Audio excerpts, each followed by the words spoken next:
रमता राम जपो रे प्राणी, अब तो सुन ले राम कहानी।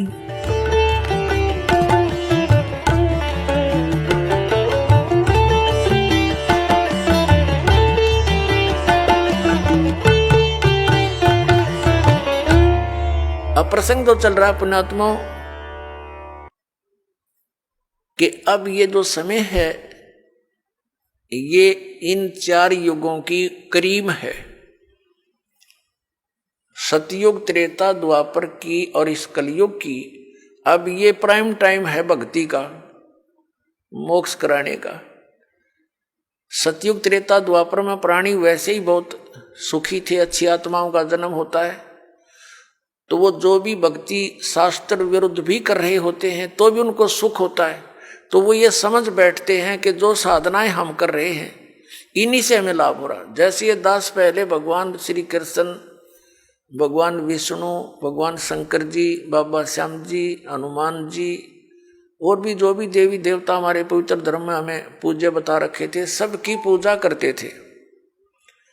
और वो अब पता चला वो तो शास्त्र विरुद्ध साधना थी जिससे लाभ हो ही नहीं सकता। और फिर भी बहुत से ढेर सारे सुख अपने जीवन में हो रहे थे। हम ये सोच बैठे थे कि इन्हीं साधनाओं से हमें लाभ हो रहा है। अब पता चला कि उन्हीं पूजाओं को करने वाले हमारे पड़ोस में, गांव में उनके सर्वनाश हो गए। कभी बुद्धि नहीं गई कि ये भी वही पूजा करते हैं और इनका कति नाश हो गया और हमें कैसे लाभ मिल रहा है। वो प्रारब्ध कर्म ही हमें प्रफुल्लित हो रहा था। जिनके प्रारब्ध में पाप थे वो पाप उनको कैर तोड़ रहे थे, जिनके प्रारब्ध में सुख थे, पुण्य कर्म थे, उनको फल मिल रहे थे। पूजा दोनों ही एक जैसी कर रहे थे। अब ये पता चला कि जो साधनाएं हम कर रहे थे उनके प्रतिफल से हमें कोई सुख नहीं था।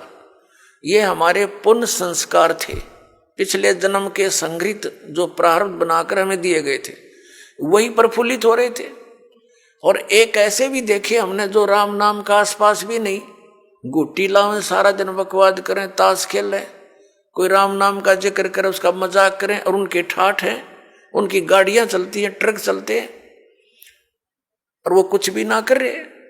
तो अब पता चला तत्व ज्ञान की रोशनी में कि वो सर्व उनको प्रारब्ध ही प्राप्त है। आगे उनका भट्ठा बैठेगा एक कदम, जब तक पिछले जन्म की बैटरी चार्ज है इन्वर्टर की।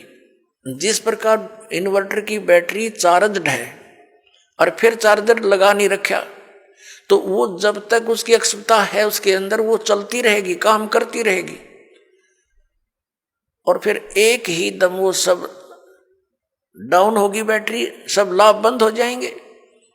ठीक इसी प्रकार जिन पुण्यकर्मी प्राणियों के पिछले पुण्य उनके साथ हैं, आज वो कति सुखी दिखाई देते हैं और वो भक्ति भी ना करते।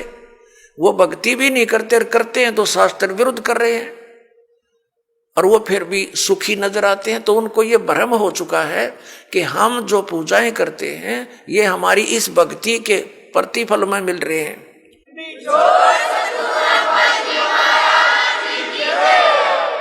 तो ये उनकी भूल है।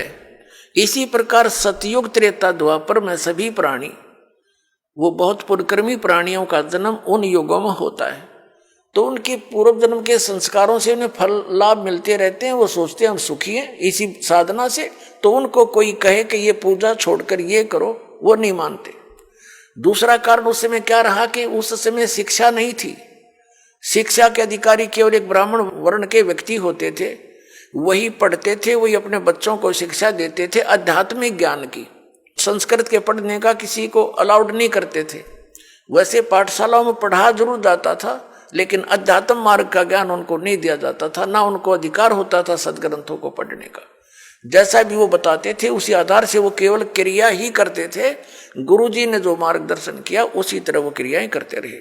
और दूसरा ये था कि उस समय एक वेदों को ही आधार मानकर ज्ञान दिया जाता था, अन्य कोई शास्त्र या कोई विचार कोई व्यक्त नहीं करता था। कोई शास्त्र सदग्रंथ अन्य नहीं था वेदों के अतिरिक्त।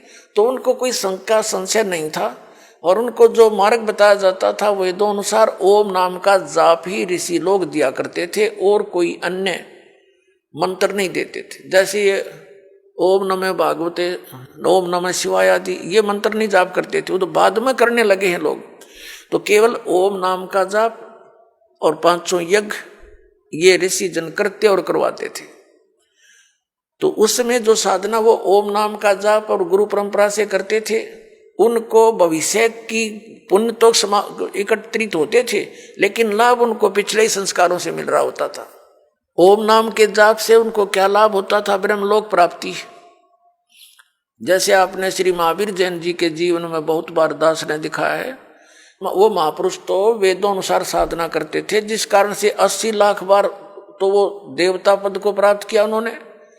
और फिर कितना कैर टूटा पाप के कारण, 60 करोड़ बार गधा, 30 करोड़ बार कुत्ता और बिल्ली हाथी, पता नहीं कितनी बार उन्हें ऐसे कष्ट भोगे। तो ये विधान है यहाँ के भगवान का। तो सतयुग त्रेता द्वापर में कोई भी प्राणी परमात्मा के इस ज्ञान को ग्रहण नहीं कर सकता। कोई ये कहे कि ब्रह्म से ऊपर भगवान है, और कोई ये कहे कि श्री कृष्ण और राम से ऊपर कोई शक्ति है, विष्णु और ब्रह्मा से ऊपर शक्ति है, तो सतयुग त्रेता द्वापर में लोग नहीं मानते, क्योंकि वो स्वयं सुखी होते। और इब कलयुग में क्या है, इस काल न करी थी हेरा फेरी हमारे साथ। क्या हेरा फेरी की थी कि परमात्मा से कहा था कि जब तुम्हारा वो प्राइम टाइम आवेगा कलयुग में पार करने का, तो उससे पहले मैं अनेकों पंथ, अनेकों मजहब बना दूंगा, सबको भ्रमित करवा दूंगा, मंदिर मस्जिद गुरुद्वारे और इन तीर्थों तक सीमित कर दूंगा, श्री राम कृष्ण देवता आदि पर पूर्ण दृढ़ कर दूंगा। और जब तेरा कोई संत आएगा, तेरा अवतार आएगा इस अज्ञान का नाश करने के लिए, तो उसकी कोई नहीं सुनेगा। इसलिए काल ने कलयुग का समय परमात्मा से मांगा था कि कलयुग में आप कितने ही प्राणी मुक्त करा लेना। परमात्मा को पता था, कबीर परमेश्वर जी को, कि सतयुग त्रेता द्वापर में ये प्राणी दुखी नहीं होंगे, इनके पुण्य इनके साथ रहेंगे, ये मेरे विचारों को कतई नहीं मानेंगे। और कलयुग में काल ने चाल चली थी कि इनको नास्तिक कर दूं, ये भक्ति चाहे ही नहीं, कोई आवे तो उनका संदेश वाहक परमात्मा का, तो ये सुना ही नहीं। जैसे पूरा चीन नास्तिक हो गया, पूरा रूस नास्तिक हो गया। काल का ये दाव था कि भारतवर्ष को भी नास्तिक कर दूं। इसके लिए इसने कौन से कदम उठाए? पहले तो बुद्ध धर्म की शुरुआत की। बुद्ध धर्म के ऊपर परमात्मा ने दया करी, आदि शंकराचार्य को भेजकर उस बुद्ध धर्म को बंद किया और अपना धर्म चला दिया। काल भगवान ने उसको भी ग्रिप कर लिया। उसने श्री कृष्ण, श्री राम, श्री शंकर जी को सुप्रीम पावर बताकर हमारे ऊपर ये पूरी साधनाएं थोप दी, और फिर साथ में मंदिर, ये तीर्थों और ये धामों की पूजाओं पर लगा दिए, बंदरों की पूजाओं पर। अब परमात्मा बड़े दयालु हैं, ये भी उनका एहसान है श्री आदि शंकराचार्य जी का कि उसने हमें नास्तिक होने से बचा दिया। यदि बौद्ध धर्म भारतवर्ष में फैल जाता तो चीन जैसी दशा आज हमारी होती, हम राम नाम बोल भी नहीं सकते थे। लेकिन बात वही की वही रही, आसमान से गिरे, खजूर पर अटक गए। लेकिन इतना अवश्य रहा कि हम धार्मिकता की तरफ अग्रसर रहे। अब काल ने फिर दूसरा दाव खेला नास्तिक बनाने का। ये जितना राधा स्वामी पंथ, जय गुरुदेव पंथ, विनोद वाला, राधा स्वामी पंथ, ताराचंद वाला, और ये सच्चा सौदा सरसा और जगमाल वाली वाला, और ये अड़क यहाँ पर निकट सी है हिसार के पास है गंगुआ, और ये ठाकुर जी और ये कृपाल सिंह जी, ये सारे एक ही कुएं का जल है। श्री शिवदयाल जी के विचारों से प्रभावित हैं, उसी के आधार से प्रचार करें। अब ये क्या करते हैं, जैसे अपने हिंदू धर्म के सबके घरों में एक जोत जला करती देसी घी की, ये तो आम देखा होगा आपने। तो इन्होंने राधा स्वामी, धन धन सतगुरु वाला ने, जय गुरुदेव वालों ने, ये ताराचंद वाला ने वह भी बंद करवा दी। इन्हों का ये जोत नहीं जलानी, हमने तो अंदर जोत जलाएंगे। बताओ, वो थोड़ा बहुत हवन यज्ञ का लाभ था, होना था, पुण्य बनना था, वो भी बंद करवा दिया। और इनका ज्ञान आपके पास है, वो कैसे वचन सुनाते हो, सतनाम वही सतनाम है, वही सतपुरुष, वही सार शब्द, वही सार नाम, वही सचखंड, वही सतलोक, वही राधा स्वामी। ये इनकी अकल देखो। इन ज्ञान तो सब सदग्रंथों से अलग कर दिया। इनकी एक और छुरी है। इनके महापुरुष कहते रहे हैं कि हमने वेदों और गीता को पढ़ने की आवश्यकता नहीं, हमारा ज्ञान तो इनसे आगे का है।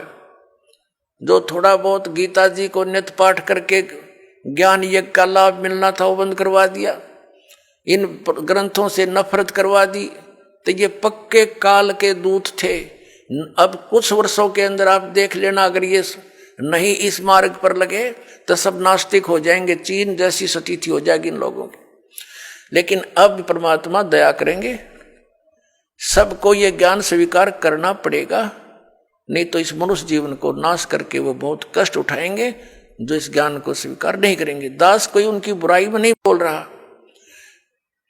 इस दास को ये पता चल गया कि हम एक पिता की संतान हैं, और यहाँ का जो काल भगवान है वो नहीं चाहता कि इनको यथार्थ ज्ञान हो। सदग्रंथ हमारे पास है और गुरु हमने बना रखे। हमारे हिंदू धर्म के गुरु हमें नहीं बता पाए सदग्रंथों में क्या प्रमाण है, इसके विरुद्ध लोक वेद सुनाकर हमारा बट्ठा बैठा दिया इन्होंने। तो दास का उद्देश्य सभी पुण्यकर्मी प्राणियों से है, यही है कि आप जी सच्चाई को ग्रहण करें, पूरा अच्छी तरह जांच करें जो दास शब्द बोलता है, और फिर इस तत्व ज्ञान को ग्रहण करें और अपना कल्याण करवाएं।